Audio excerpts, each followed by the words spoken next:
میں ایک دفعہ اپنے کسی دوست کے ساتھ عدالت میں گیا, میں نے کہا یار ذرا ججز کے ہائی کورٹ تھی کراچی کی, میں نے کہا ذرا دکھاؤ مقدمے کیسے ہوتے ہیں, ہم بھی آئے.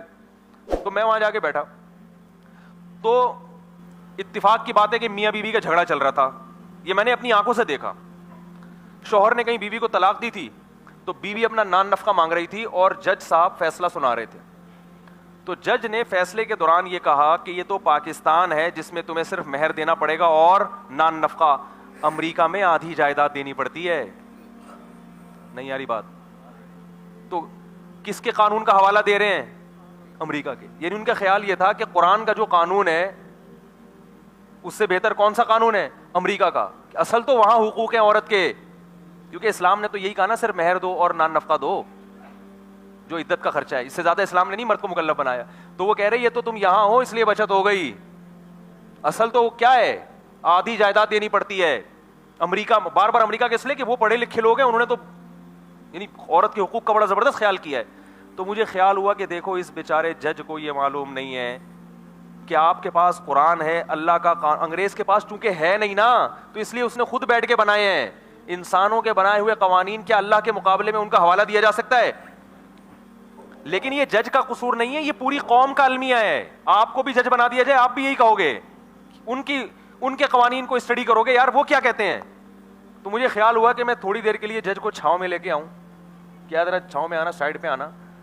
کیا آپ نے امریکہ کے قانون کا حوالہ تو دے دیا, لیکن آپ کو یہ نہیں پتا اس قانون سے امریکہ میں نقصان کتنا ہوا ہے. کیونکہ جب آدمی کو پتا ہوگا کہ میں نے آدھی جائیداد دینی ہے, تو وہ شادی کرنے میں اور تاخیر کرے گا کہ بیٹا طلاق دینی پڑ گئی تو میری تو ایسی کی تیسی ہو گئی. اس سے نکاح کا رجحان کیا ہوا ہے؟ کم ہو گیا. دوسرا, جس نے شادی کر لی, جب اس نے بیوی نے ستایا تو اس نے کہا چھوڑوں گا تو آدھی جائیداد, تو پیپر میں نہ چھوڑو ویسے چھوڑ دو. اب ویسے چھوڑ دے تو کوئی پولیس لے کر آئے گی شوہر کو بیوی کے پاس؟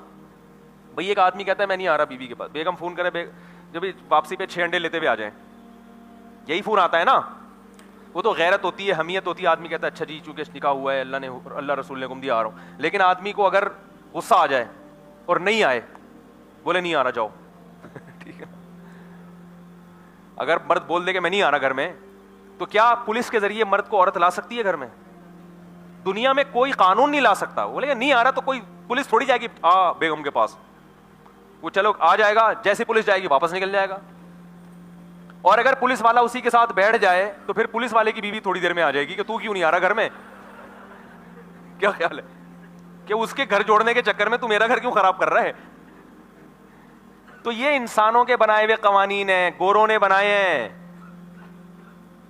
گوروں نے بنائے ہیں, کیونکہ ان کے پاس اللہ کے قوانین تھے نہیں, تو بیچارے اپنی طرف سے تو قوم کی خیرخواہی کر رہے ہیں, لیکن ٹھوکریں کھا رہے ہیں.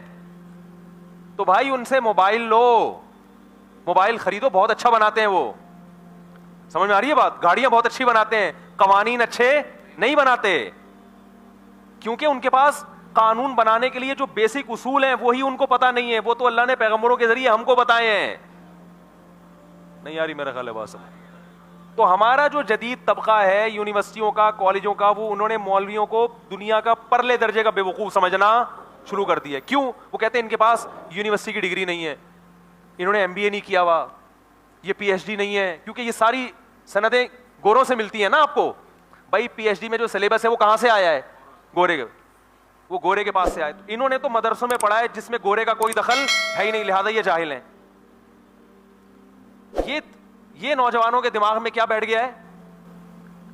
یہ شیطان نے ایک وسوسہ ڈال دیا ہے.